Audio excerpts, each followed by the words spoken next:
Hey everyone, this is Brett Favre, Green Bay Packers Super Bowl champion, and you're watching Packers Total Access Live, your daily source for Packers content. Go Packers.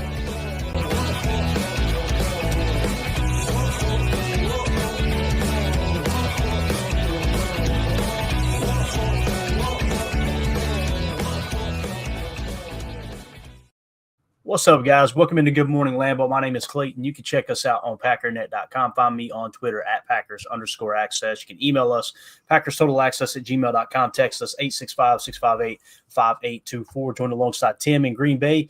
We got Rusty Hurts. It says the Oval Office. I hope that's not the case. But Jacob's going to join us here in a minute. He's been battling the old Rona, I believe. So he may hop on here, have a few comments, disagree, and then get out. That's the way that'll work. So, Tim, how you doing this morning, bud? I'm doing good. I'm looking for some coffee, right about now, just like this guy. That was me about 5 minutes ago, Clayton. Heck yeah, man. I hear you, dude. And this morning was a little easier for me, but I've got to start getting back in the swing of things because come March, it really starts to ramp up for me in February, but March is like, all right, boys, 5:30 every morning. Let's get this thing cranking. Let's get out there on the grind. So anyway, let's go to the super chat here. Seth Ruder, Bill's first drive play calls leaked. Clayton, just sent it to your DMs. Might be worth sharing with the class. No way. They actually who in the building leaked that out, Tim? That's wild. I don't know, but somebody's not going to have a job. And here's the thing, too, Seth. The first thing that comes to mind for me is, what if they intentionally leaked it? Oh, never mind. I see what he did here. This is a comedic relief. I got to make sure we can – well, I can't share it because it looks like it's from a movie. Hold on just a second. Let me just take a quick peek. This is a joke, right? So we're not being – I think it is. Okay. And I do not have Facebook on my – okay, there it is right there. Yeah, so this – we can't show this, unfortunately, Drew, although it looks hilarious. Yep. All right. I can explain it to him, Drew. I wish I could, man, but I'm telling you, the second we put that on the screen, there will be copyrights aplenty hitting the old channel here. So you guys, to me, it looked like it was the remake of The Longest Yard. You ever seen The Longest Yard, Tim? Right? Yep, absolutely. Remember where he hits the official with the football? Yep. So they basically shopped our boy Josh Allen's face on the video on the quarterback. So you just first play from scrimmage. Let's go ahead and get these refs in check. You know what I'm saying, man? So I love it. Yeah, there's a lot of conversation around that. I think the Bills Mafia did a good job prepping this game. I don't know if prepping's the right word. Yeah, there you go, Emilio. His first executive order as our commander in chief said no more rigged Chiefs games here. Okay, no, it's – I think that everyone has done their part to bring it to light what's going on. And it is hilarious that I put a series of tweets out. I want to say it was like week 17 or something where, Patrick Mahomes flopping like he always does.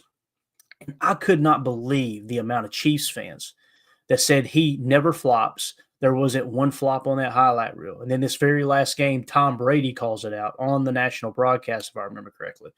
And everyone, it's just the whole NFL fan base outside of Chiefs Kingdom has come together like, hey, listen, we're all watching this crap. And we want you to know that we know that we know that this is really getting out of hand. Now, people will point out the statistics that Josh Allen obviously gets. I think he's actually gotten more rough in the passer calls than Mahomes. That's not the point. The point is, when the game is on the line and it's a close play or the Chiefs their drive is about to stall, they always get some kind of call that just pops up.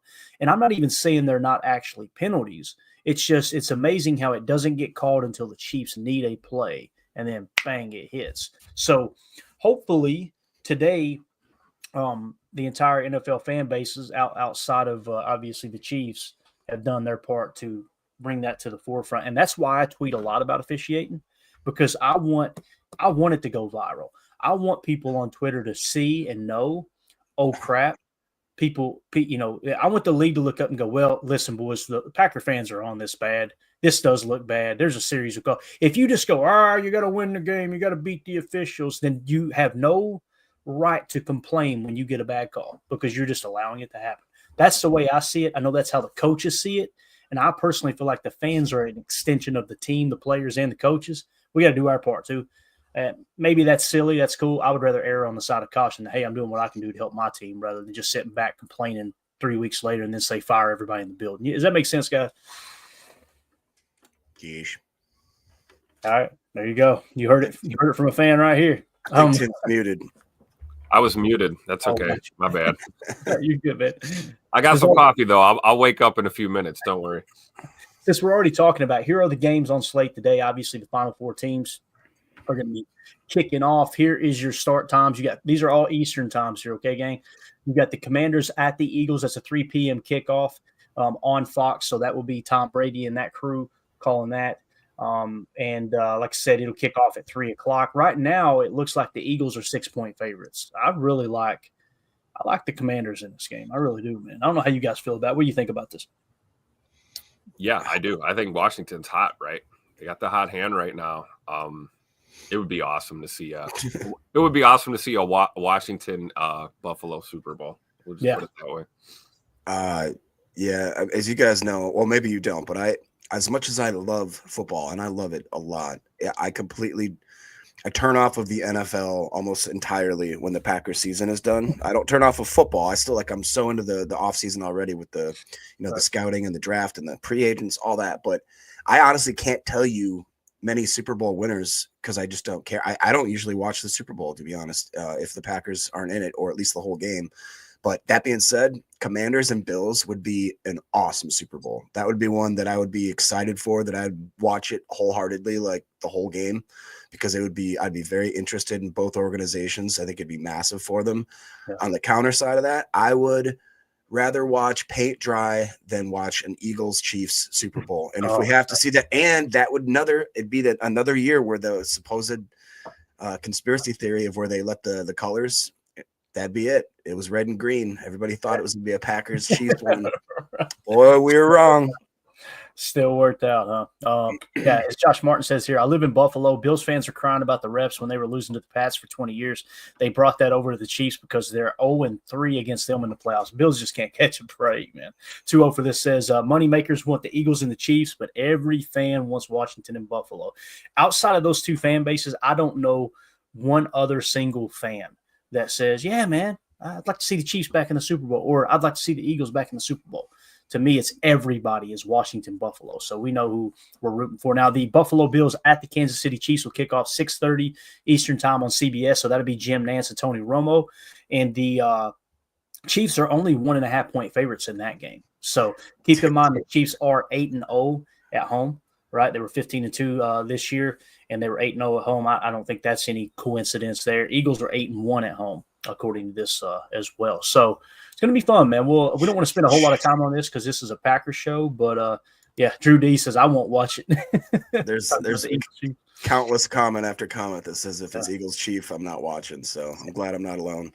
If we polled that right now, I guarantee you'd be 85% plus that would say they want Washington and the Bills. So anyway, there's your little playoff preview. Tim, you got anything you want to add to this, man, as far as the point spread, anything at all before we move on? Playoffs? Don't talk. That's it. I think we're good, right? Anybody but KC, right? Let's go. Amen to that. And it sounds like the weather's not going to be a factor. It'll be a little chilly in both games, but it's not going to be a factor anyway. So should be a good day for some football, that's for sure. All right, let's move it along back to the Patreon group here.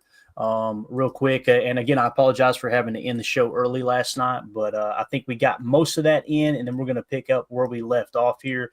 Drew mentions, I like offensive tackle Joshua Simmons from Ohio State. He could realistically be there for us and is a dominant offensive tackle. Unfortunately, he tore his ACL, but he should be healthy for 2025. I'm concerned that if we give Rasheed Walker another contract, we'll be stuck with mediocrity at left tackle permanently. He can pass block, but he can't run block very well. I think it comes down for me, Drew, and I understand your opinion there completely. For me, it's what's the price, right? If people are saying pay Rasheed Walker top 5 tackle money, absolutely not. You know, if it's something like that second deal there off of the rookie contract, you go, I don't know, 10 to 15 million per. That's a steal for a left tackle. It really is, right? Especially one that, again, the Packers prioritize pass blocking. There's no two ways about that. So, and again, when it comes to the run blocking, I don't I don't mean to keep piling on Josh Myers, but let me give you the way I look at run blocking. Most people just look at the PFF grade and go, oh, he's a horrible run blocker, right? Well, I like to see if the tape matches that up. With Rashid, I don't see Rashid whiffing on many run blocks. I just don't. Now, they ask him to do things like just seal the outside, just kind of walk the end out and allow them to take themselves out of the play if they're running like a split flow, a duo, something like that sometimes. But with Josh Myers, you've seen him whiff, right? So when you see the PFF grade and then you watch Josh Myers run blocking, listen, it wasn't every play. He had some good plays in a run blocking game too, Josh Myers did. But most of the time I look up and go, I can see that. I can see that. With Rashid, more times than not always, but more times than not, I watch the tape and I go, I don't know, man. I think he did a pretty damn good job run blocking. I don't see where the hate is there. But again, PFF doesn't take us behind the scenes and show us every play what they grade. But what do you guys think about what he says here? We'll get back to Josh Simmons here in a second. I'll tell you where he's at on our board at the moment and some other boards. But what do y'all think about Rasheed Walker? I think that's pretty much what we're talking about here.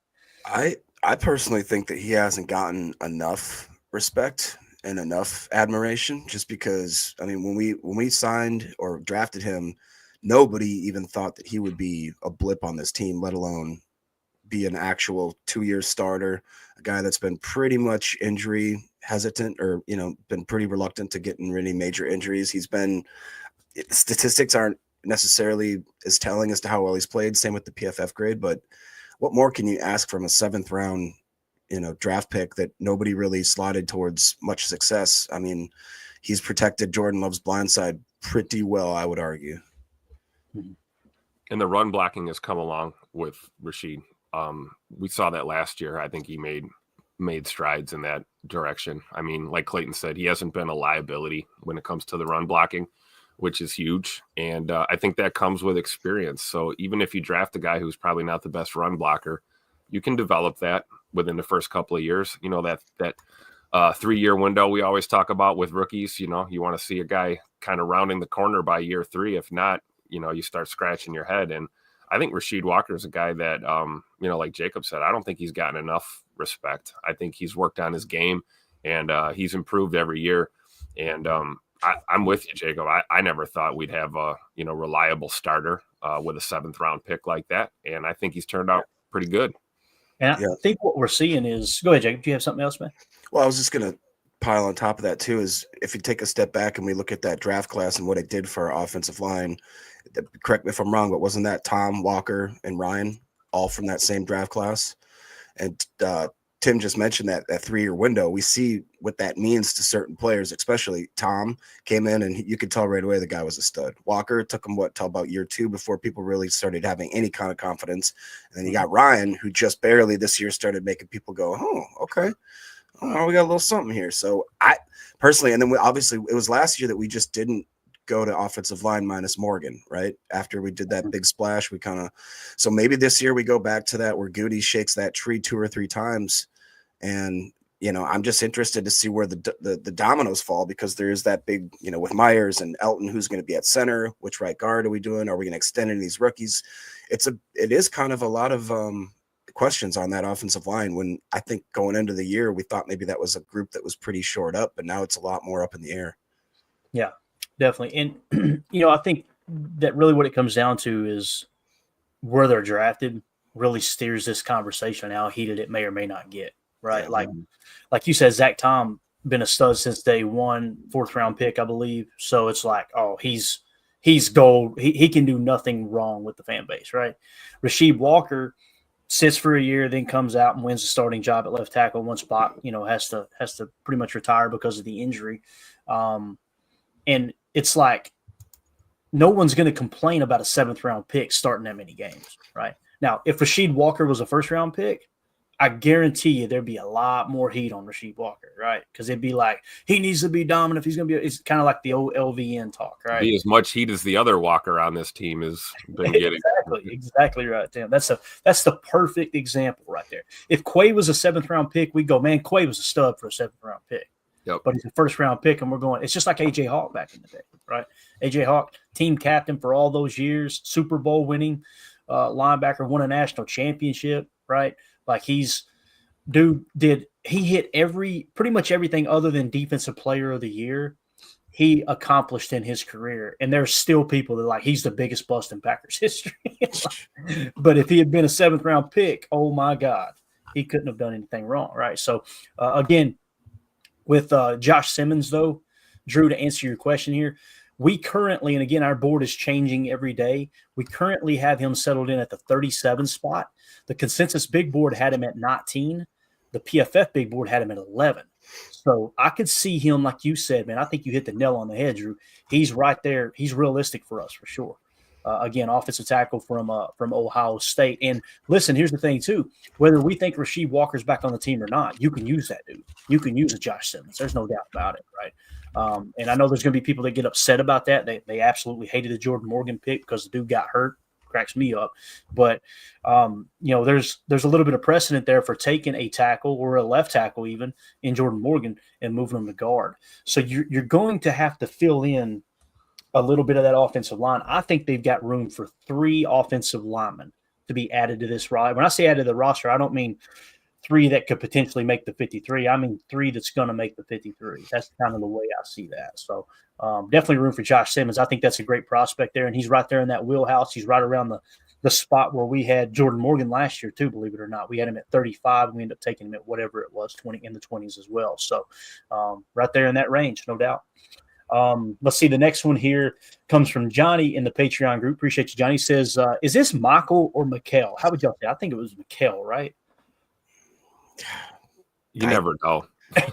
You never know, man. Pronunciation-wise, I'd say Michael, but I don't know. Right. All right. I'll say Mikel. You guys say Michael. Williams, edge from Georgia. Okay. He said, this kid stands out. What would it take to get him? So let's see where he is. Mikel Williams. I've got him listed as an edge. I'm assuming that's what he is. And on our big board, Mr. Mikel Williams might be a little lower here, gentlemen, as I'm struggling to find him. I may have to use this. Here we go. I've got him in the 54 spot on my big board. Okay. Our big board, I should say. Emilio's done more work on this than me this year. Consensus big board, he's 11th. PFF big board, he was 17th. Okay. His PFF grades are what's bringing him down, though, right? PFF grade in 2022, 302nd at his position.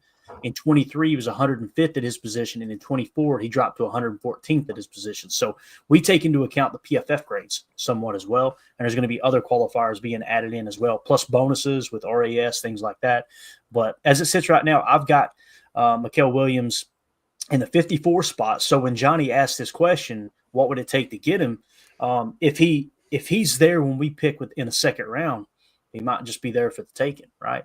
If you're saying what would it take to get him, if he goes as high as what the consensus big board says here, 11th or 17th, you probably have to be willing to trade up a little bit. Does that make sense, guys? And what do y'all think about that? Mikel or Michael Williams here out of Georgia, edge defender?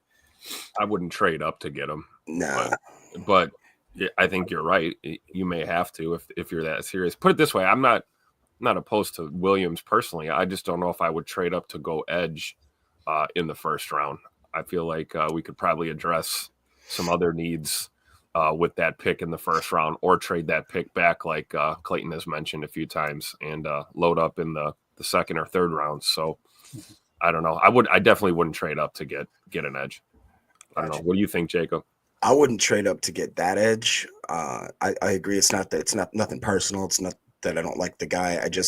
You guys correct me if I'm wrong, but just specifically like on the D line and in the cornerback room, maybe just all around, I don't see as many like clear blue chip players, even guys that graded out super well like we did last year and years prior, where you had like, I remember we had about 5 or 6 cornerbacks that we were looking at last year, and we're like, I could take any one of those guys, and there was a bunch of D linemen that were kind of that similar vein where you're like, I wouldn't mind if number of these guys fall, where it's this year, it feels like there's a couple really nice ones at the top, but after that, it kind of gets very, I hate saying average, but a lot of times where I think it's going to come down to where they fall on the Packers board, obviously, Absolutely.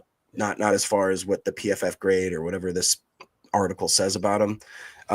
But I think it's Mikel. I think that's what it was. I just wasn't that impressed with him. I saw a lot of the other, like that Mike Green and even a few of the smaller school guys that I kind of liked a little bit more than him, but we'll see. Yeah. And our board, as it currently sits, and again, I'm going to say this 1,000 times through the draft season because people will go, you said you had him number 3. These guys in the top 5 might sink out of sight by the time the board's done, okay? But we try to get the information in early so we're not swayed by all this media hype, and then they run in their underwear and everybody loses their mind and think they're, guys a gift of football, right? So here is, you kind of mentioned this, Jacob, like, how many players are there kind of in that top tier, right? Those top 2 tiers are really where you're trying to get to, in my opinion, because I've got mine split a little bit deeper than most people's tiers. My top 2 tiers would probably be the top tier for most teams, most clubs, other than if they had just an absolute dog of a grade on someone like a generational type talent. But we have 1, 2, 3, 4 guys now that are within the top tier, okay? And that's 5 points or less on our board. Less is more for our board, okay? You got defensive tackle Mason Graham out of Michigan, cornerback Travis Hunter, could play wide receiver. I'm assuming he's going to play corner out of Colorado. Abdul Carter, edge defender out of Penn State, running back Ashton Gianti out of Boise State. Those are the only 4 in our top tier as it sits right now, okay?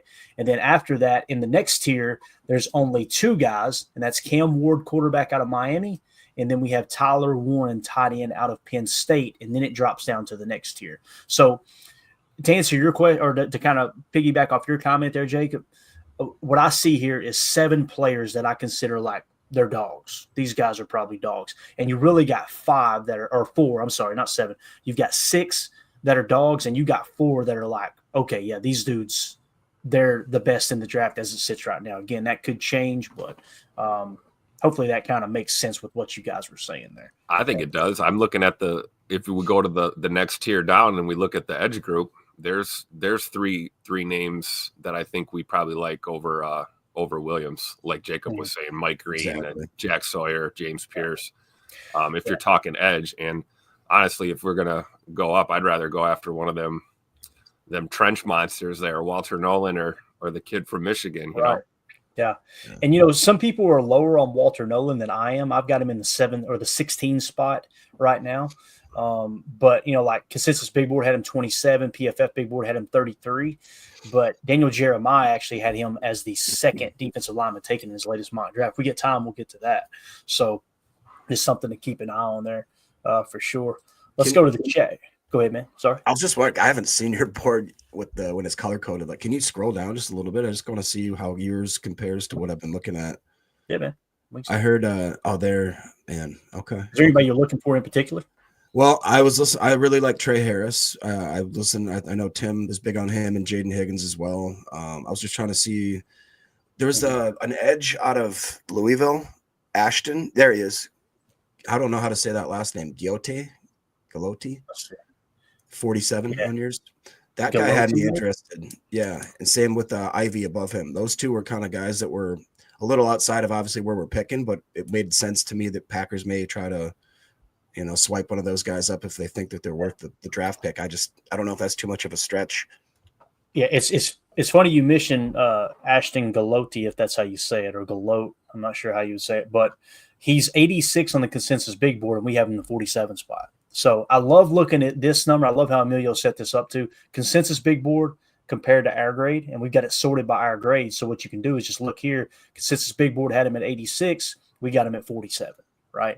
Nice. That's where you can kind of see where our board's differentiating from all the experts, right? And I don't mean to toot our own horn, but last year, man, our damn board, it was just like bang.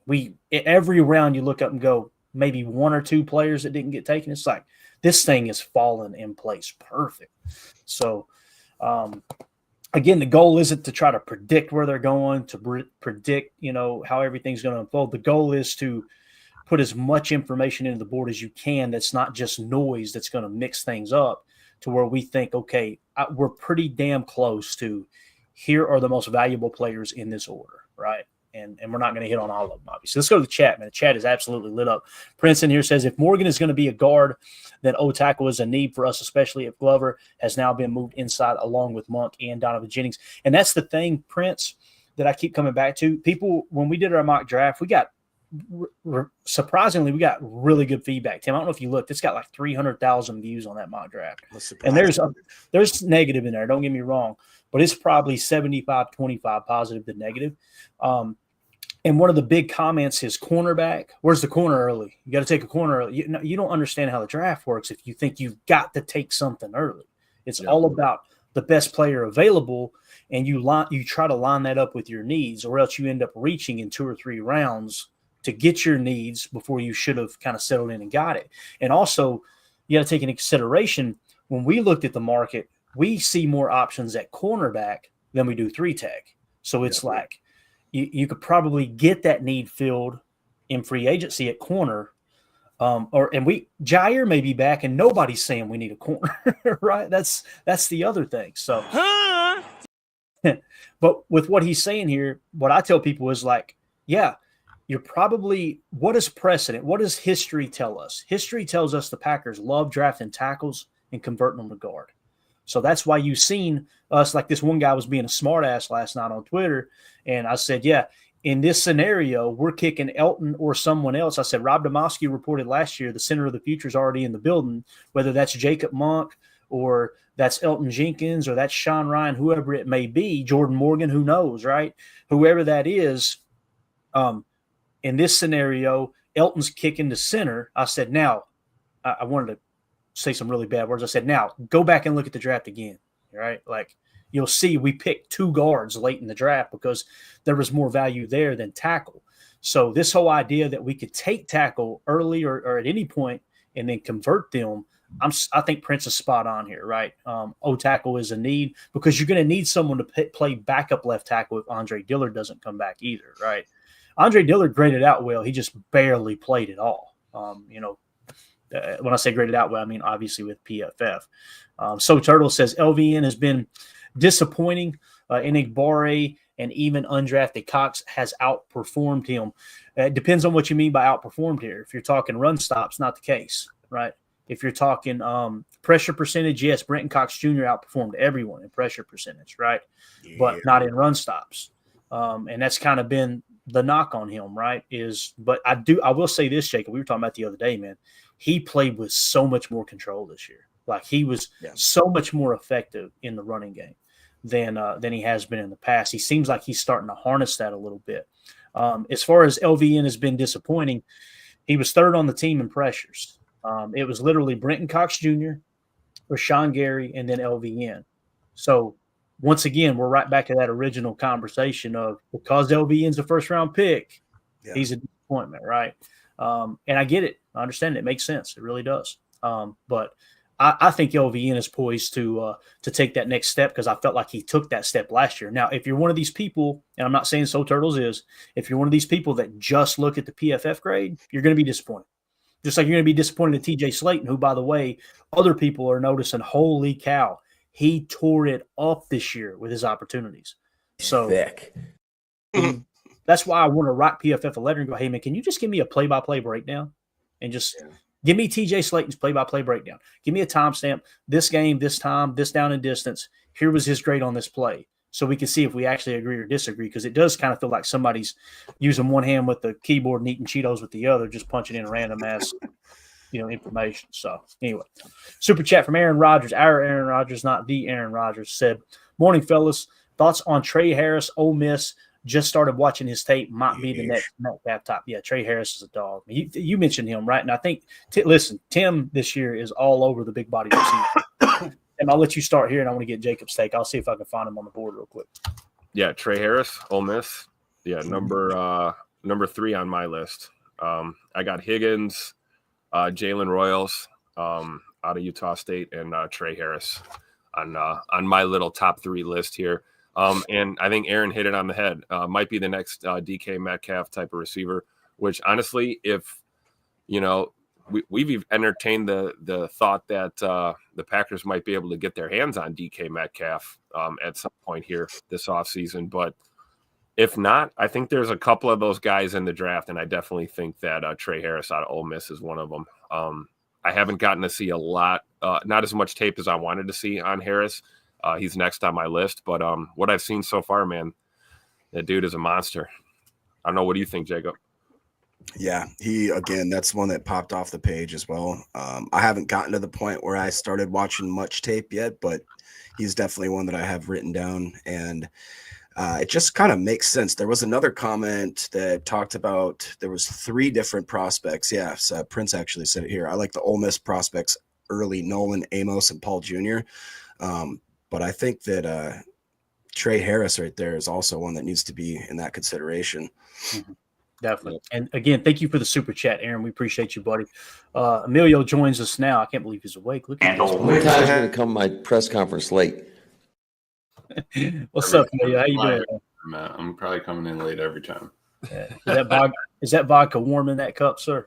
No, but there is that Bailey's. There's that Irish cream in there. Hey, there you go. Splash. I bet there's a splash in there. So Trey Harris, to answer the question there from, I think it was, Aaron Rodgers with the super chat. We have him currently 31st on our board. All right. Consensus big board 44th. PFF big board had him at 86, and we have him in the 31 spot. Emilio, this could be the year that in the first round, Goody looks up and goes, you know what? Because there's a few wide receivers that really grab my attention that I'm like, I could see them going in the first round. Trey Harris is definitely one of those out of Ole Miss. Yeah, absolutely. I think he's in that top 5 with Luther, Emeka, and Trey McMillan from Arizona there. So I definitely could see that being the case. But it's everything we've wished for, and what's going to happen when it actually happens. I don't know if Goody's going to pull the trigger. I still feel like it's going defense, but I like the idea that there's some talent up there that we could still go get. Yeah, definitely. And again, with Trey Harris here, Emilio put in there EWS. That means he's at the East-West Shrine game. Now, will he play in it? I don't know. There's a little bit of lack of information on that part. If you guys know of a specific part of their website or someone on Twitter that has listed who's actually playing in the game, I would love to get that information to all of our listeners. So see if we could run that down at some point. But he is definitely there, Trey Harris out of Ole Miss. And again, Jackson Dart with that crew down there in Ole Miss and what Lane Kiffin did this year, man, they really hit the transfer portal hard, which is funny because Ole Miss has always hit the transfer portal hard. It's just now it's legal to do it, okay? So they've always paid players, as you've seen documentary after documentary, but now they're doing it legally. So again, Aaron, thank you for that super chat, man. Let's go back up here. Fidel Smith in the YouTube chat says, do we draft a veteran pass rusher? Or I think what he meant was, do we sign a veteran pass rusher or draft one? To me, it all comes down to the market, Fidel. I think there's a better chance of us drafting one than signing one. However, if you're asking what would I do, I would love for them to go get Khalil Mack. That's me personally. That's one guy that I see on the open market that I say, you know what, you're overpaying for great if you go get him. And but for a year or maybe 2, that way you can get out of it if he does hit that wall. And we've got to have the understanding that he may hit that wall this year, right? But again, you have him rotating in and out. You just throw him into that hockey lineup that we always talked about with the defensive line. And people like to bag on LVN. They like to bag on Rashawn Gary because of that heavy rotation. Guys, that's a coaching decision. That has nothing to do with the players, right? And if you say you disagree with that heavy rotation, I get it. I understand it's frustrating for me too, but we can't blame the players as if they don't warrant more playing time when we know damn well for the last 5 years, ever since LaFleur got here, it's always a topic of conversation in the offseason is why do they rotate so much? It's obviously a LaFleur thing because we went through multiple defensive coordinators and that has stayed the same. You know what I'm saying, guys? Mm-hmm. And what do y'all think about this question here from Fidel? Do you think they'll sign one or draft one? I'd rather sign one, like you said. I think that you can go find that talent that's immediate. It's not like we don't have some that's coming up and coming. So I would rather just go sign one that is proven instead of trying to wait. Like Goody was saying in his presser, it's time that we just start chasing championships. It's not a window thing. It's just we just need to start executing and turn up the heat a little bit. I think that would include. Going out and signing somebody, bringing in some fresh blood, and then obviously, replace with the draft. But we've been replacing with the draft for a while. I'm not opposed to, grabbing some talent outside the office. Yeah, I agree. We talked about this team needing to get a little older and not leaning on youth, and we need to pepper in some veteran leadership there. I think the edge group would be a good place. I even think that defensive line in general would be a good place to add, but we've talked about that the 3-tech market looking kind of light in free agency and in the draft, quite frankly, this year. It's Deion Walker or nobody, just so you know, in the draft. Let's go. But no, I think, wherever we can. I mean, we talked offensively about the possibility of, a Tay Adams or somebody, in the receiver room being a veteran add to this team. I think both sides of the ball, we could use at least, 1 or 2 guys that are proven vets out there.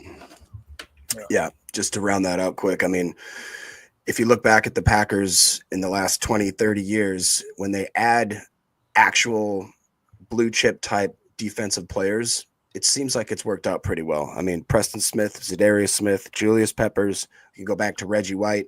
You could throw in Charles Woodson. So if we're going to make a move, let's do it with somebody that's actually top of his game. Let's do a Khalil Mack. Let's go for Myles Garrett. Let's go for Crosby. Let's go for, you know what I'm saying? Something that actually is a difference maker, that is, it's going to be a difference maker. Yeah. And kind of a part of the conversation here, Emilio, I don't know how we should mark this. We may just change him or at least put a V next to his name, but Armin Membo, Dane Brewer just tweeted out, I spent time at the offensive line masterminds yesterday and had a chance to see Membo, Will Campbell, and a few others work out in person. Really impressive movers. They're training at tackles. Plenty of interesting insights here to share later, as he had been asked, can Membo play left tackle due to his athleticism? This guy said Bears need him badly. Bears need everybody badly. Let's just put it that way. But with Membo, they ask him, can he play tackle? It sounds like they're working them all out at tackle. Maybe it's a little too early to slap him with a tackle versatility thing there, but it looks like they're trying him there this year. As you can see on our board, Membo is currently in the 12 spot. He's 36 on the consensus big board, 20th on the PFF big board. So we have him quite a bit higher on the board than other people. So. Yeah. Well, for this says Zadarius Smith might be available in free agency. There you go. Put that name in my mouth right there. Thank you. Oh, man. Let's hear Josh Martin with the super chat. I'm tired of draft and development / team. Here's the thing, Josh. Every year, like when we mention Khalil Mack, people say he's too old. We mention a 28-year-older, right? 28-year-old guy. He's too old. It's like, boys, if we're going to continue to run back the youngest team in the league every single year, then you're expecting to make history winning the Super Bowl. It has never happened. Could it happen? Yeah, sure.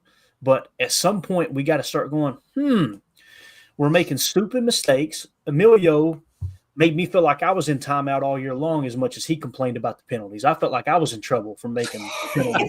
We talked about it so much. And okay, how do you combat that? You want to stop making stupid penalties? You've got to get veteran leadership in there. You've got to get people who are – it's no coincidence that you look at the teams that have less penalties than the Packers. They're older, right? They're more experienced, right? They've learned what they can get away with and what they can't, right? Now, sometimes it just matters if you're playing the Chiefs or not. You know what I mean? You can't do much about that. You're just going to get penalized if you play the Chiefs. But this is – I think Josh Martin's spot on here, guys. Like, you've got to turn – I'm not saying you go make them the oldest roster in the league now. What we're simply saying is you need to add 3 or 4 veterans. And now some people would look at, well, let's just don't break the bank for those veterans. Okay, that's cool. Just make sure you don't overpay, but you're willing to overpay for great. And to me, people like Khalil Mack is one of those great players. Like, even if you were to go get Max Crosby in a trade, now I think fans are really underestimating what his trade value would be, because they just feel like, the Raiders are willing to take peanuts for him. I don't think that's the case at all.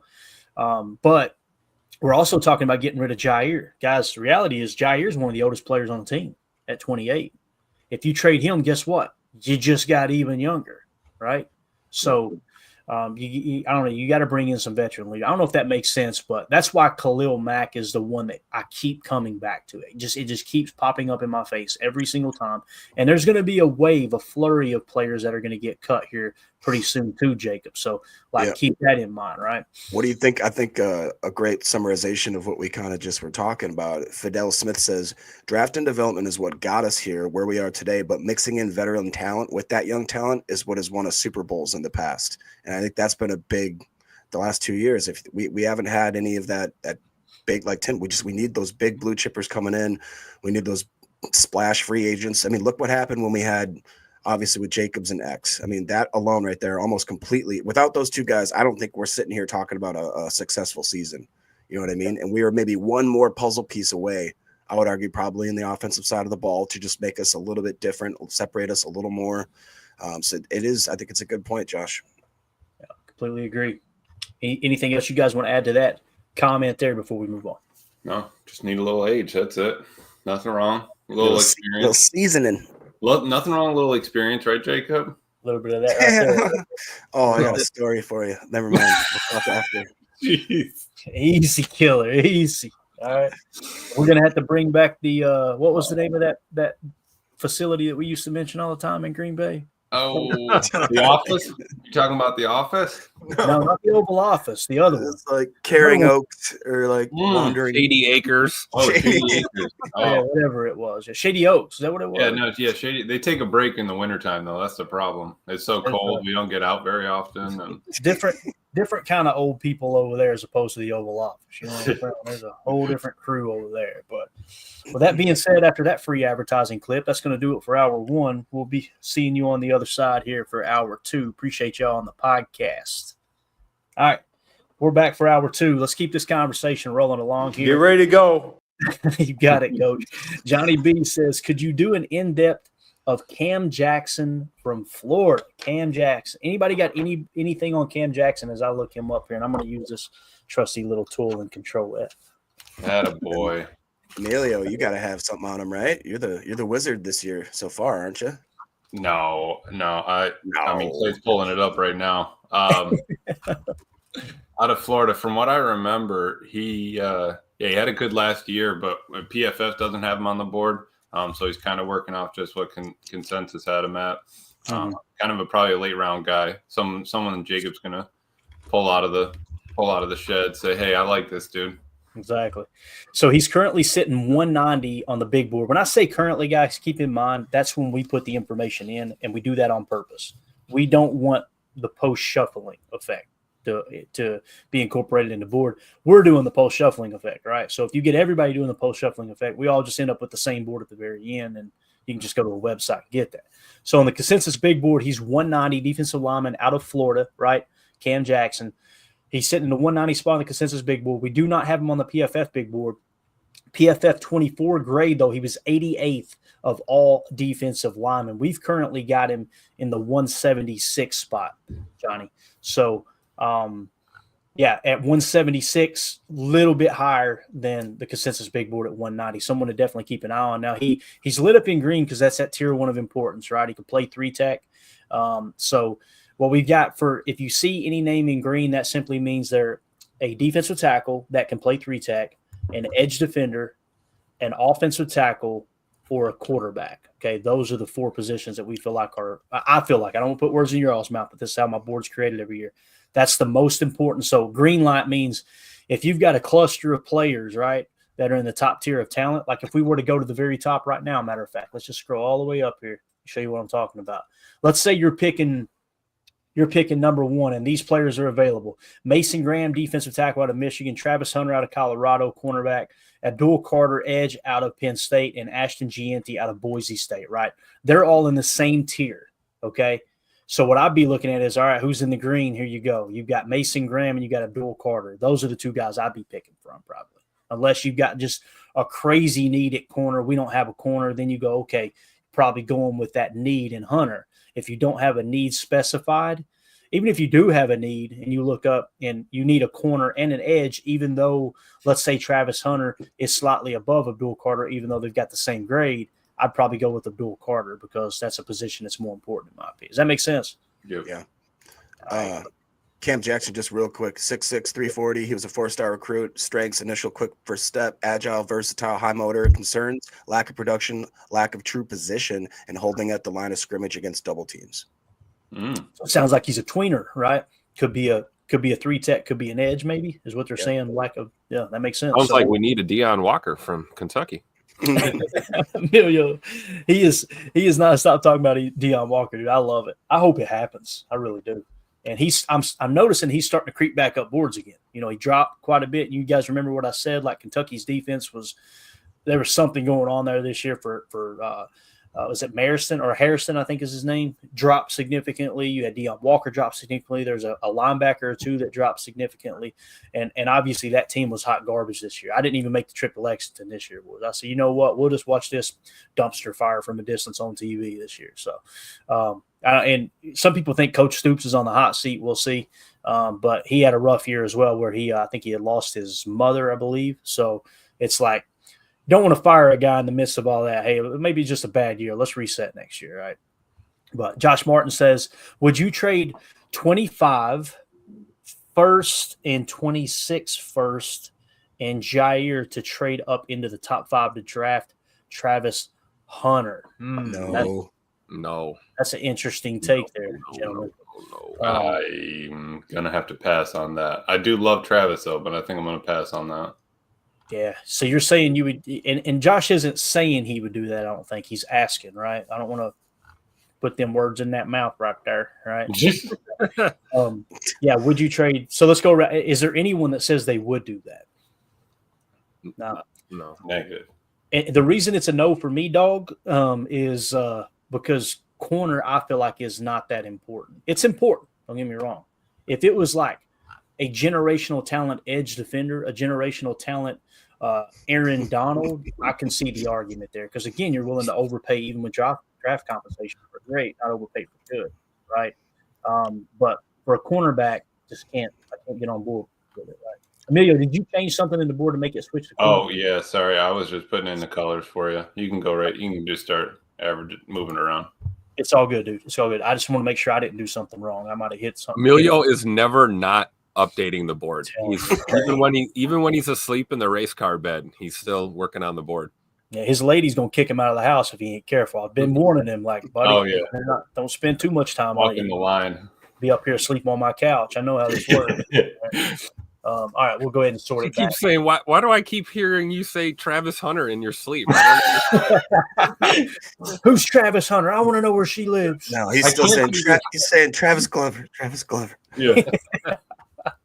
Exactly. Josh Martin in the chat said, okay, we already hit that one, didn't we? So we're good there. Prince says, I like 3 Ole Miss prospects early. Walter Nolan, Trey Amos, and Paul Jr. Is he talking about Trey? It was Chris Paul, wasn't it? Yeah, Chris Paul Jr. Okay, that's right. Yeah. So, yeah, in those positions, if I'm correct here, Walter Nolan, defensive tackle, right? Trey Amos, is he a wide receiver? Or is he a corner? You guys remember? He's corner, I believe. Corner out of Ole Miss. There you go. So he's Trey Amos, cornerback out of Ole Miss, is sitting in the 22 spot for us. He's 45th on the consensus big board. He was 28th on the PFF big board, and he has gotten better every year. I mean, you're talking about 309th ranked corner in 22, jumped to 160, jumped to 21. So he is just continuing to get better every year that he plays football. I think that's an important piece of information when you're trying to make the right pick as well. So Trey Amos is sitting in the 22 spot. Walter Nolan, he dropped a little bit for us, right, Emilio? We liked him a lot at first. Did he drop that far? Did he drop? Hold on, let me see. I don't think he would have dropped that far. Hold on, man. Let me take a look here. There he is. There he is. No, he's 17th. I lied. No, he didn't drop too far. Yeah, it says 17. He's actually 16th because we got a placeholder in that first column. But, yeah, so he's 16th, Walter Nolan. He's sitting 27th on the consensus big board, and he's 33rd on the PFF big board. We like him quite a bit better at 16, so I'll be all on board. You guys know I've been very vocal about Walter Nolan. And then, of course, Chris Paul Jr. is the other one, right? And he's a linebacker, so he should be in the blue. So look for the blue. Here we go. We got him in the 67 spot. He's 109 on the consensus big board, 62 in the PFF big board. We have him a little bit in between, but closer to the PFF big board. We got him in the 67 spot. Because he had a good year last year. He had a real good year last year. It's a great point. Like in 22, and keep in mind there's probably minimal snaps going back that far. I don't know. Maybe he played the whole season. He was 119th linebacker. He dropped all the way down to 591st in 23. And then he was 20th last year amongst linebackers. So when we make our pick, when we're on the board or when we're on the clock and we're looking at who would we take in this specific situation, that's another cluster buster for me. Emilio, do you see it the same way? And Tim, would you want to go back and go, okay, like for instance, let's say these are the top 2 choices here. Running back Devin Neal, right? Oh, Which is hilarious because I drafted him on my Madden league. I like him a lot. He's Yeah. nasty in college football. I'm gonna be honest. Yeah, he's like, and again, this is video game talk. It means absolutely nothing. But Josh Jacobs in that franchise I'm running, 95 overall, and he's an 88. Devin Neal's an 88 right behind him. I'm like, boy, this 1-2 punch is sick. But anyway, if you were to break it down to these two prospects, here's how I would look at it. I go, okay, Devin Neal is slightly better than Chris Paul, right? And then you look at the overall grade. So they're in the same tier. What would be the cluster buster? Well, they're right there together in 24 PFF grade, right? 21st at their position, 20th at their position. Yep. Looky here, 591st as opposed to 49th. You probably use the cluster buster to take Devin Neal in that situation. So I'm not saying Chris Paul isn't great. Let me give you a player that this applies to recently is our boy Edgerrin Cooper. Edgerrin Cooper had a phenomenal last year in college. The year before he wasn't as good. That's why he was slightly lower on my board, and he ended up being an absolute superstar. I think it's important to have more information rather than less. Does that make sense? Yep. All right. Drew D says Chris Paul suffered a concussion and an injured MCL in 2023. So that's probably why he was ranked so low. So that's another thing. He's not currently injured, if I understand correctly, but a little bit of injury history. That stuff's important too. We need to figure out a way to color code that, Emilio. I think if they had an injury this last year, put them in the red, their name red, and then if they had an injury maybe the year before, if we uncover that information, make their name orange. That way. I was thinking, what if we put a red just square in his whatever year he got hurt? Year? Yeah. Oh, that'd be perfect. You know what I'm saying? Like if he I don't know. I'm not a doctor. hit him with the bam real quick. That's perfect.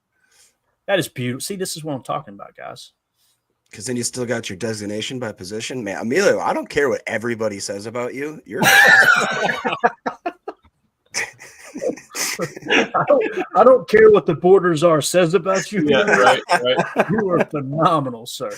No, seriously, man, he's crushing this board. It's awesome. So we got the. What were you gonna say though, Jacob? Because I don't really care what everyone's saying, but I'd like to hear your compliment. You're not the brightest crayon, in the But box. you're an amazing person. Not the sharp. You're an amazing person. You know that, don't you? That's exactly right. Exactly right. Let's move it along. We hit that one.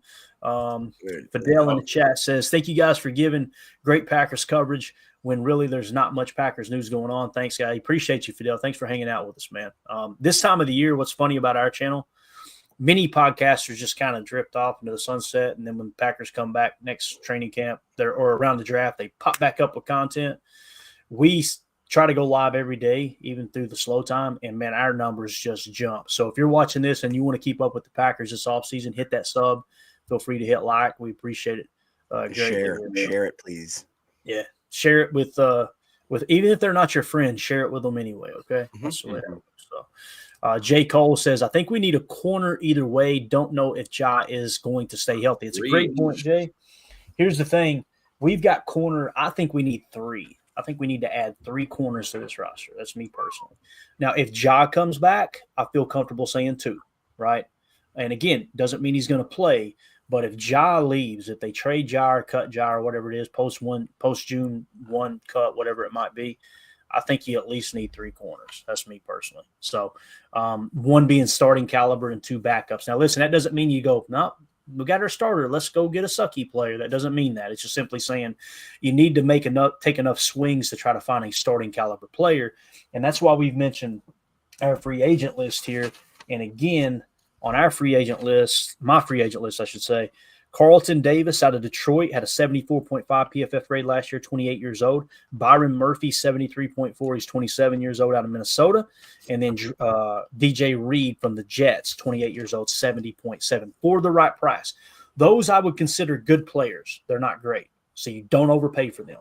But if you can get one of those 3 guys in here, that could potentially be a starter for you as well. So anything you guys want to add to that question? I agree with J. Cole.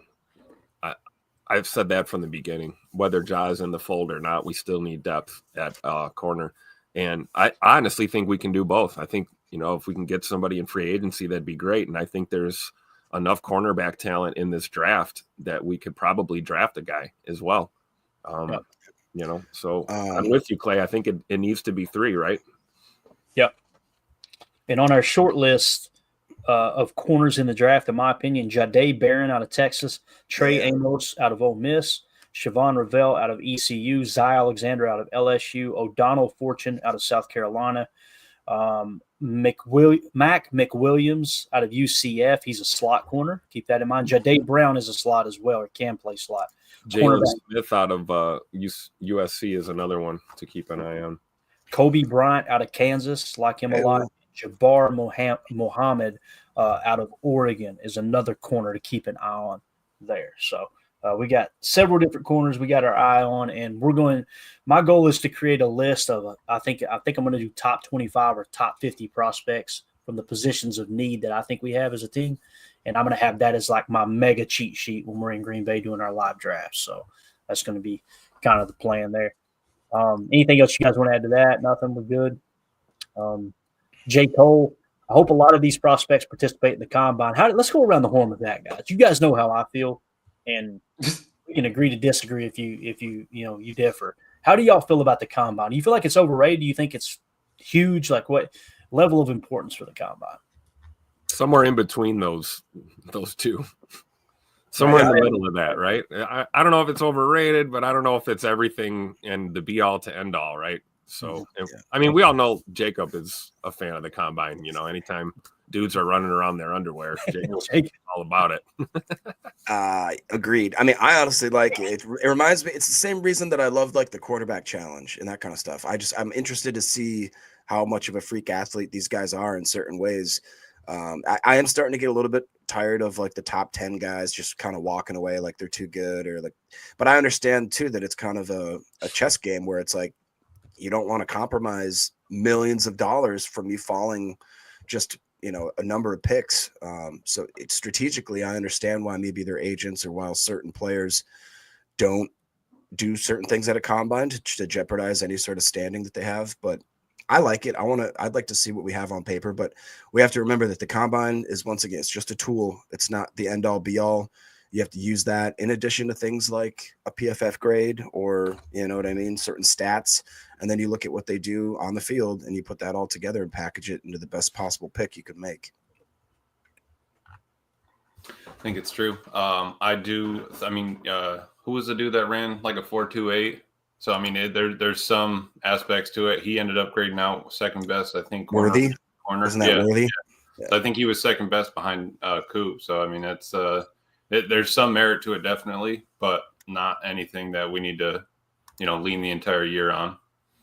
No, definitely. Let's see here. Holmes MD1 says the underwear Olympics are meh. Pro days are better. And it depends on how you look at that, right?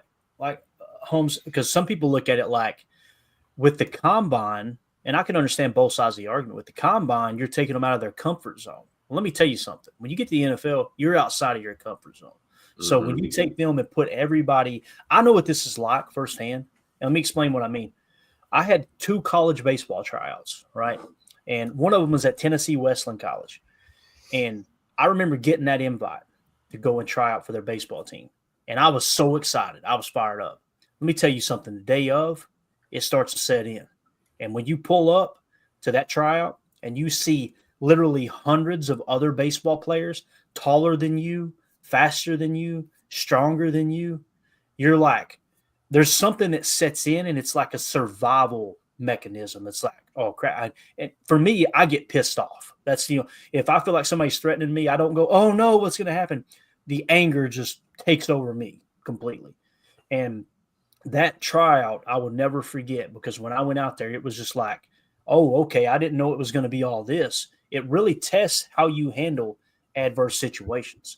And usually I suck in that scenario. That day, though, let me tell you, Bob, I got 10 pitches because there were so many prospects there, all 10 of them, and I scatter shot it. And I went left, center, right, center, left. I'm looking around going, these dudes are hitting the ball freaking 350 feet, right? And I can't do that. I'm a shortstop. So it's like shortstop and pitcher. So I'm like, I'm going to show in the on-deck circle, I'm thinking, I'm going to show this coach I can scatter the ball. I can control where I hit it, right? And try to stick out. Do something to stick out. If a player goes in there and they go, I don't care if there's that many people here, I ain't competing, to me, that's a red flag, right? So if it's, I don't want to compete at the combine, I'll see y'all at my pro day. That would be the equivalent to me telling Tennessee Wesleyan, hey, listen, I ain't coming to that tryout. You guys come over here to Cumberland, Kentucky, and I'll show you what I can do. Yeah. You know what I mean? So you have to be like, right. get the hell out of here, right? So what were you going to say, Emilio? No, I was saying, yeah, you wanted him to come play on your field, the tilted one, so that you could hit it kind of over the hill there. Yeah. Exactly. The back, the outfield kind of drops off into the hills. They couldn't measure the distance of the ball because the raccoons grab it out of the wood. Oh, yeah. Or whatever, that type of thing, So, no, but I don't know if that makes sense. I'm big on, like, I want them to go to the combine.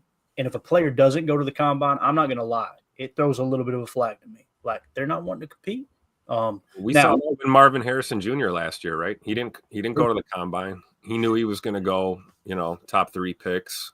I mean, there's some logic to a player that's, at the top of the boards that's saying, hey, I don't want to tear an MCL. Same with my underwear. Wasn't that same with Slick Willie from Chicago? Slick Willie. Who's this? Cal Williams. Oh, you talking about Caleb Williams? Caleb, Slick Willie. Yeah, and he caught some flack for that, right? I think he went to the combine. That's Caleb watching Jacob Set at the Oval Office right there. And by the way, did you guys watch when the coach came up and he met him? Why was he dressed like he was just met Neo in the Matrix? And like, did you see that? He looked like the guy from Grandma's Boy. Like, how did he see me? It's such a strange. The latest Grok AI generated image I seen was a picture of Ben Johnson and Caleb Williams taking a selfie together, and they got their hands up and they got their nails painted together. Shut up! Get ready to go.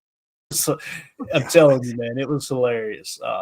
And again, it's just now when you're a top prospect, I want to say this: when you're a top prospect, you have more to lose by performing in that combine, right? So I understand why those guys. I'm talking about, 50 and down, 100 and down, like, that's like to me. Yeah, I've always seen combine as a way to get for the middle draft picks to earn their place, get their name out, get their speed out. I mean, you can put stuff on tape, but if they haven't seen how fast you are, you haven't ran the 40 since high school kind of thing, you might be able to boost that stock a little. Yeah.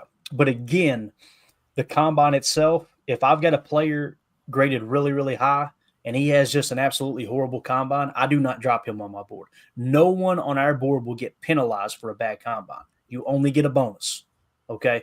So that way, if the tape shows this dude's just an absolute freaking dog, but he runs bad in his underwear, we're not going to drop him down. Now, someone has a chance to leapfrog him if they perform. It's not by much, though. It's just a minute bonus, but it's more or less kind of like what we're doing here with this spread is it's a way to go, oh, okay, big combine there, right? There's a -5 there, big combine for him, so he's an athletic freak, and we want to know those things, right? So it's important. Let's see here. A Derek Harmon question from So Turtles. Can we look at Derek Harmon out of Oregon? He's projected top 3 D tackle 2. So here's where we got Derek Harmon. We've got him sitting in the 43 spot currently on the consensus big board. They had him 26. The PFF big board has him 83rd. We have him 43rd. Okay. Now, PFF 22, 654th highest graded defensive lineman, jumped to 72 and 23, jumped to 22 and 24. Okay. So you're seeing huge progression there, right? Consensus big board has him as a top 30 pick. We have him sitting at 43. I would have no problem with them taking Derek Harmon in the first round. I wouldn't. Why? He's in the green, right? Tier 1 of importance, and he's a player that's showing true progression. And if he comes out and he gets a 9+ RAS, and Goody loves those dudes, I would have no problem with it. Same thing to be said with Alfred Collins. Same thing to be said with these edge defenders, right? Mm-hmm. Walter Nolan, obviously he was higher, right? Significantly higher for us. So that's the one. That's the 2 that really stick out to me because we know Mason Graham's going to be long gone. He's probably going to be a top 5 pick, right? So Kenneth Grant out of Michigan, Walter Nolan out of Ole Miss, those are 2 that I'm like, if they're there, that's probably my top guys as it sits right now. But again, if Goody looks at Derek Harmon and says, hey, we like him a lot more, right? If they like him or Alfred Collins more, I don't have a problem with it because it's still kind of in that wheelhouse. If that makes sense. So. And you can always get Deion Walker if you miss on those guys. So. Definitely. Deion Walker will be around. Where's he at on our board, Emilio? Do we know? Clayton's tired of me talking about him. We got to pull it up now. I'm glad someone else loves Kentucky players because if I talk about him, people say, "Oh, it's just because he's a Kentucky fan." So yeah, is he lower or higher? Let's go Control F here real quick in a second. Wearing that out. 129, 128. He would. Is be. he really? Okay, so Here's the guy. 128. All right, got it. So Deion Walker is 128 on our board. Now, why is that? He was 178th defensive lineman in 22. He jumped all the way to 43 last year. And then this year he dropped to 257. PFF Big Board has him at 73. Consensus Big Board has him at 50. We've got him at 128. So, Tim, if the Consensus Big Board sees him as a top 50 pick, unless something dramatically changes, I have a hard time believing he'll be my best defensive lineman available when he goes off the board. Now, again, if you get this guy right here from 23, you're getting a dog. Now, keep in mind the reason we got these up here and we talked about it, the reason we added it to the board. You guys remember Jaden Reed caught us off guard. Well, if you'd looked at his grade the year before, totally the opposite from Edgerrin Cooper. The year of, dog. Year before, not so much. Jaden Reed, the year of, not so much. The year before, dog. Deion Walker definitely fits that mold, so there's a little bit of precedent there. Now, why did they take Jaden Reed at wide receiver? Because they had him in on a visit. He scorched the 40-yard dash, and obviously he killed the interviewing process. Something like that could happen with Deion Walker too. Definitely. Right. But then look at the man right below There's him. a chance. Look at the man right below him, Clay. Thor. I mean, consistent, 22, 23, 24. The only thing that's killing him are his placements on the big boards, which could change, obviously, but these are the early big board numbers, so that's why he's kind of low. Yeah, I love it. Thor is one of those dudes, man. If you can get him at 130, somewhere around there, wherever we pick in the 130s, 140s. Yep. Shoo, dude. Let's see. Where are we picking at? 158? If you can get him at 158 and he's 132 on our board, and because the Consensus Big Board and the PFF Big Board have him in the 250s and the 230s, sign me up, man. And that's where you got to look at once the horizontal board is built, guys, you have all this information horizontally, and then it's by grade vertically. You see these clusters of players. You'll see Deion Walker, Thor Griffith, David Bailey, whoever else, Darius Alexander. They'll be grouped together in the defensive tackle spot. And then when you get to pick 110 or wherever you're picking at 122, and you look up and you go, man, we need a D tackle here, but there's 6 players. You either use your cluster buster or you use one of those trades that you already structured in place weeks before the draft starts. You call up that team and go, hey, let's trade back 10 spots. That happened with Jaden Reed. That's a perfect example. They traded back, right? And we were going, man, why are they not taking – I can't remember the kid out of Tennessee, the wide receiver, Jalen Hyatt. Yep. We were like, this has got to be Jalen Hyatt here, right? He's the best on the board. They traded back. I'm going, oh, he ain't going to be there. And then they traded back again, and I'll never forget spinning around. I used to have the board right here. I looked back and I looked at Ryan. I went, who the hell have they got their eyes? They got their eyes on someone that no one else is looking at. It was Jaden Reed because they knew no one had him ranked that high, and he crushed the interviewing process in-house. Next thing you know, they take Jaden Reed, and who was our leading receiver the last 2 years. So yeah, that's how that stuff kind of falls into place. Emilio, David. I just looked at Emilio's tagline. I just saw it. I can't see it. Hold up a minute. Let's go full screen here. Rusty lives for Oh boy. This show sucks so bad. So bad. All right. So we looked at Derek Harmon there. Anybody else got anything to add to Derek Harmon here? I love how it drifted into Deion Walker and Thor Griffith talk. Yeah. But seriously, it's important to kind of look, where some of these players are hitting as you're talking about the same position. Ben Holden, are you guys going to have a first-round draft contest? Yes, we are.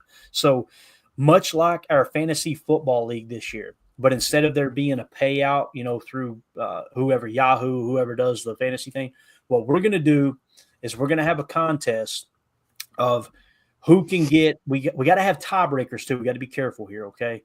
So we're going to have everybody in our Patreon group. Okay. If you guys aren't in the Patreon group, go to patreon.com/PackerFan Total Access. If you're a member of one of the 3 tiers, I think the cheapest is like $3. That'll get you access to all of our chats and other giveaways and things that we do. What I think we should do, guys, is we'll create a separate chat and we'll have everybody put who they think the Packers are going to take in the first round, second round, and third round. Okay. And the way that'll work is if there's multiple people that pick a specific player in the first round and they get it right, then the second round will be the tiebreaker. Then the third round will be the tiebreaker. And whoever's closest to where that player gets drafted, I think we'll come up with a unique set of rules to make sure there's a winner and there's not 5 ties, okay? And we'll give away a piece of autographed memorabilia, a jersey or something like that. I think that'd be fun. What do y'all think? I like it. Let's do it. Well, Tim, do me a favor. Don't let me forget about it. All right, Emilio, here's how we're going to handle this. Me and Emilio, how about we go double or nothing for tattoos? Okay. Oh, No, he's already trying to get out of the tat. Look. So, all right. He's already trying to weasel his way out of it. I'm His listening. project over. Because I'm just trying to think, like, if I lose, I'd have to incorporate the Emilio hat with the sombrero, obviously the car, and then some sort of like top 10. I don't know. How do you include the draft, into that tattoo? I don't know what to think. I don't know, Clock. Jacob. I've never had a tattoo, so I'm not going to double or nothing on that. So that's all you, my man. Yeah, Holmes is We should right. I think Emilio should have to get a tramp stamp of the wall on his back. Just this property of ice. Unbelievable. God, 2025 has been a wild year already. Let me That tell you. first round draft contest, Clay, is that just Patreon, or we're just sticking to Patreon for that? No, Well, YouTube. I think we should limit it to the pay. If we do the entire, everybody, it's going to be wild. Going to be hard to we have a hard time chasing down 3 winners every week. You know Right. what I mean? So I think we're going to try to steer stuff towards the Patreon group because everything's just so organized there. And it's easily moderated that you can keep the knuckleheads out that are just wanting to say random stuff and be toxic. You know what I mean? I think it's just a little bit better system set up there. But Ben Holden says, okay, that's the one we already hit, right? Ron Samble, way too much stocks is put in the combine 40, in my opinion. Completely agree. Now, it's important, right, Ron? I know you agree with that, but I'm with you, man. This whole 200ths of a second determines whether a player is better than the other. That's just silly to me. And some people, they'll even look at like offensive line and go, why do they run the 40-yard dash? Foot speed matters. It matters how quick you get one foot down as opposed to the other. They look at that like a measurement of how quick a lineman's feet are. You still have the agility test, the 3-cone, the shuttle, all that stuff. But that 10-yard split and that 40-yard dash for offensive linemen, I know scouts think about that kick step. They think about that kick step. They think about that, how coordinated these players are and how much burst they have in terms of their foot speed. That stuff does translate a little bit, but I'm with you, man. The 40-yard. A good example is my boy Kyle Hamilton out of Notre Dame, right?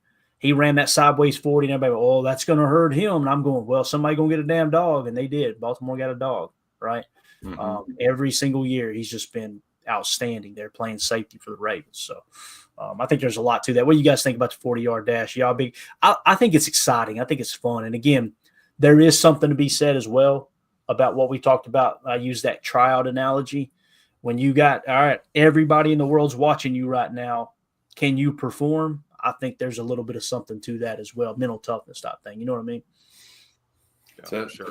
I mean, the 40 is at some point you're going to need to know speed. You want to know who's the fastest. Christian Watson was a burner for a reason. But yeah, I do think that Ron's onto it. You sometimes can put way too much into the 40, but you need to know how fast the dude is, at least kind of baseline. I think it's more important for some players than it is for others. Like you get those mid-tier guys that, a killer 40 time might bump them up a little bit. And then you get guys that it might hurt their stock a little bit. But I think Ron's right, too. I think we might put a little too much into 40 times, especially as fans. We get fixated on that kind of stuff. And then especially like, we were talking about Jaden Reed, you see, his time versus, what the Packers had him timed at, how many times are you going to run the 40? Where did you run the 40? What day of the week is it? What kind of compression shorts are you wearing today? You know, are you going to have 100th of a second difference?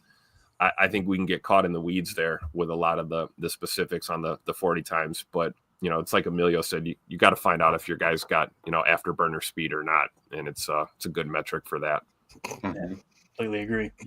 All right. You guys good if we take a couple of questions here on Patreon real quick about free agency? Yeah, All right, sure. here we go. Johnny in free agency says Josh Sweat. He is comparable to Rashawn Gary and Max Crosby at a fraction of the cost. I saw 10 to 12 million. He's only 28, so still young. Give him a 3-year deal. So let's pull up Josh Sweat real quick. I think I've got it ready to go. I think, believe it or not, I was responsible enough to do a little bit of show prep today. Y'all believe that? Pretty good. What? Yeah. Don't tell anybody. Don't tell anybody. They'll expect it all the time. You know what I mean? Josh Sweat, here we go. So obviously, like you said, he's going to be 28 this year, 6'5", 265, ran a 4.5 40 out of Florida State. He was a 4th-round pick in 2018.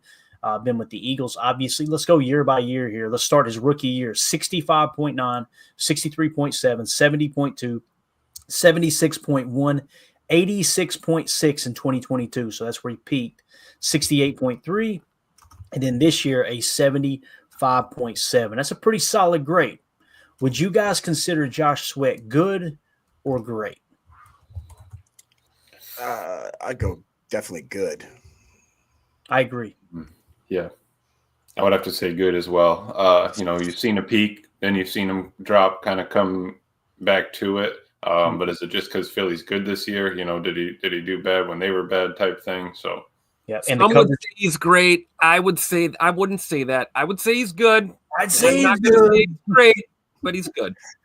Does anybody know, J. Cole, is this a Josh Sweat that was complaining about the snow? If that's the case. Oh no! Why you got to do it to my boy Johnny B here, Jay? What's wrong with you, man? That's a no go for me, dog. If the guy can't play in the snow, you know what I mean? Sit your butt outside. Until you warm up. Yeah, 75.7. Here's my knock against it. 28 years old. You're going to take snaps away from LVN, who I feel like is starting to improve. I'm willing to take snaps away from LVN for someone like a Khalil Mack. To me, this just kind of feels like it would be an improvement. There's no doubt. But I definitely feel like there's bigger needs on the defense than edge, right? I think you need to find that true 3 tackle. You need to find that. If Ja's not here, you're going to need corners galore, like we said. But yes, too old for this says I consider him aight.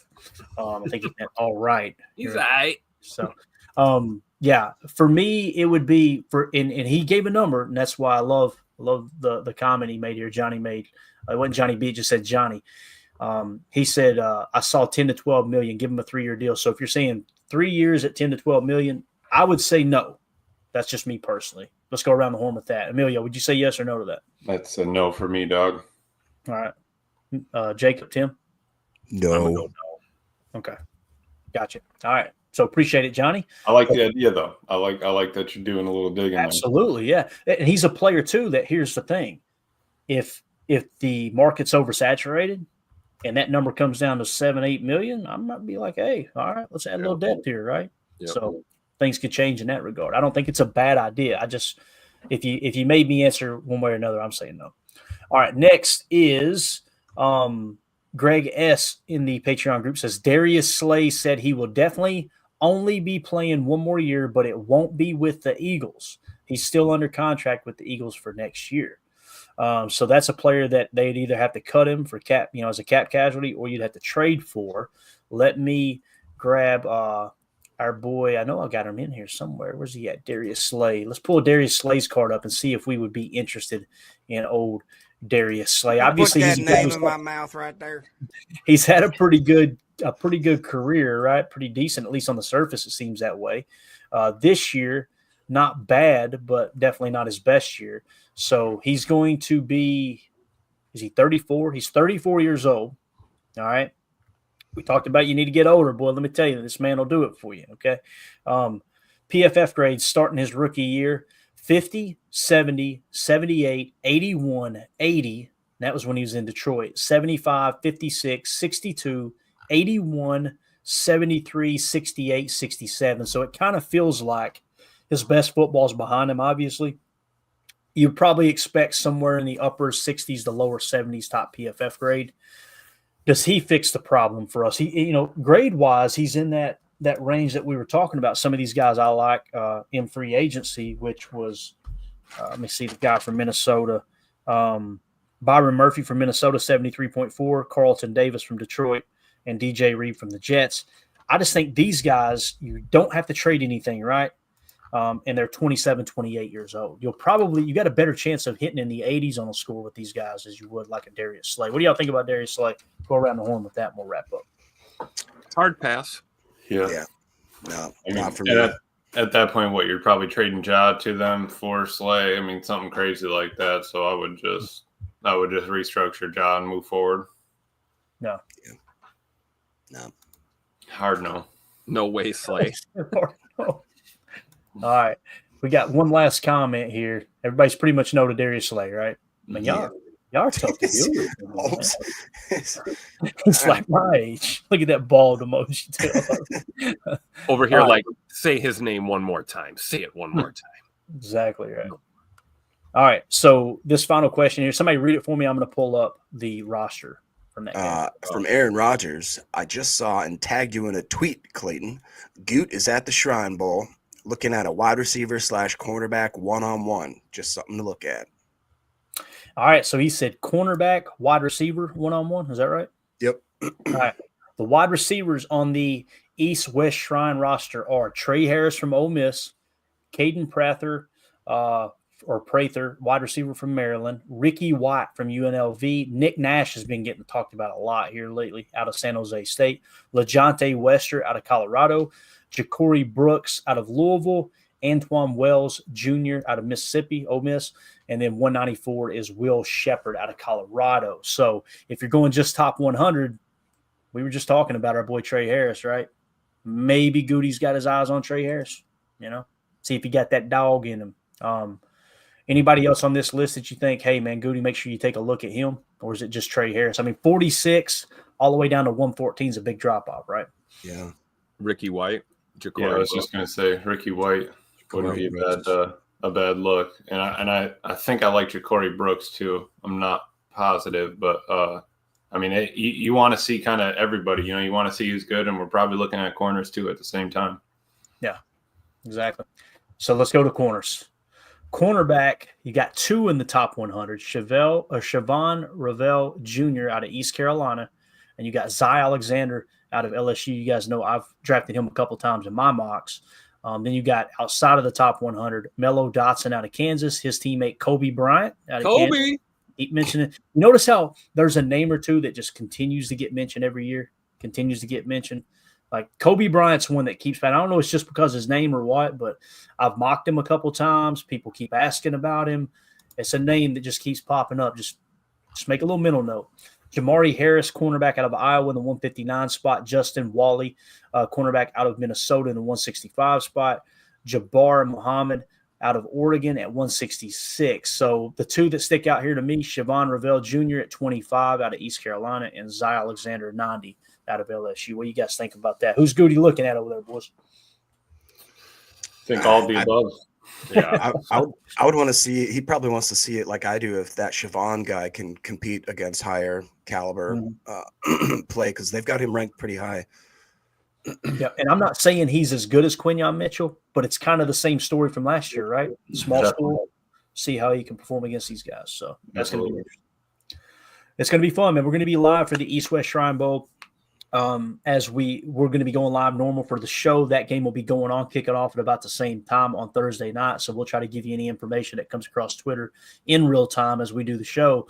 But then make sure you earmark Saturday, okay? This Saturday coming up, next Saturday, however you want to say it, is going to be the Senior Bowl, and it's going to be at like 2:30 in the afternoon Eastern time, I think it is, maybe Central. Somewhere in the afternoon, we're going to do a live watch party, okay? We will not have the game on our screen because we're not allowed to. What we want everybody to do is tune into the game, hop on the stream, we'll watch it together, and just have a very casual kickback, eat some good food, watch a little football together, talk Packers and some of these players that are going to be at that game. Because, again, the Shrine Bowl is important, don't get me wrong. But if you look here, at the top prospects, right, at the East-West Shrine game, you've got 1, 2, 3, 4, 5, 6 players in the top 100, right, with Chris Paul Jr. right outside the top 100. So you got 6 in the top 100. If you go to the Senior Bowl, you've got 1, 2, 3, 4, 5, 6, 7, 8, 9, 10, 11, 12. See what I'm saying? 13, 14, 15, 16, 17. You've got a ton of players. Who's this guy right here, Tim? Who's that guy right there? Here's the guy. Deion Walker going to be in that one. So there's Maxwell Harrison, the other guy I was talking about. He's 61st overall right now. So the Senior Bowl is like the main event, but the East-West Shrine game is awesome too. So we'll be live for that. Hopefully the guys are available. If you're not, it's okay. I can fly solo in here talking and just watching some ball. But I think grabbing a notepad, get the whiteboard out, watch the Senior Bowl live, and just take comments in the chat, just have a conversation about these players in real time. It'd be a lot of fun. So you say that one more time. Thursday night's the Shrine Bowl, and then Saturday afternoon would be the Senior Bowl? Yeah, Saturday afternoon is going to be our Senior Bowl watch party. Matter of fact, do we have that on the banner? I think we do, Tim. Yeah, we don't have a time. We need to put the time in there. That's my bad. Let me go Senior Bowl. I want to give you guys the correct time. If they'll listen. Yeah, 2:30 Eastern time, Jacob. So okay. I'll be there. I'll be there. That'd be fun. Let's get as many people in here watching that together. And I'm telling you, dude, that Senior Bowl, you see who shines there. It's kind of like watching. I mean, that to me is a very big indication of who could make that jump to the next level. It absolutely is, man. And then you can. What I love about this, because since it's Big Board website too, is like you can go quarterbacks. So here's the quarterbacks are going to be featured: Jalen Milroe, Jackson Dart, Will Howard out of Ohio State, Dylan Gabriel out of Oregon. So these guys are going to be competing against each other, right? It's going to be absolutely awesome. So it's going to be a lot of fun, man. If y'all are available, I'd love to have you. We'll see if we can get a couple of guests lined up too. That'd be a blast. So we'll see if we can do that. Anything else, boys? Anything at all before we wrap up here? Deion Walker is the answer. You need a cornerback? Deion Walker can be. You need a wide receiver? Deion Walker will help your wide receiver room. That's going to be that meme. What's it from the Pawn Stars? What can you get? I can get you Deion Walker. Yeah, that's it. Yeah, it's like will the Packers trade up and in the draft and try to grab a stud, wide receiver, like I don't know, name one, right? Trade, who's their top wide receiver on the board? Jaden Higgins. Yeah. Will the Packers trade up in the second and get Jaden Higgins? Best I can do is Deion Walker. Sorry. Thick. All right, boys. Thank y'all for your time. This was fun, man. Seth Ruder, thank you for the super chat, sir. That video was hilarious. I'm going to go share it on Twitter. I just couldn't share it on here because we get hit with the copyright. But yeah, that's exactly how that game should go today. We got, like I said, playoff football kicking off here in just a few hours. Aaron Rodgers, our Aaron Rodgers, not the Aaron Rodgers. Thank you for the super chat, sir. Josh Martin, thank you for the super chat. Emilio, thank you for all your hard work on the draft board. Tim, Jacob, thank y'all for your time. And we'll see y'all tonight, 7 p.m. Central for PTA Live. Everybody have a great day. And we go. Bye, guys.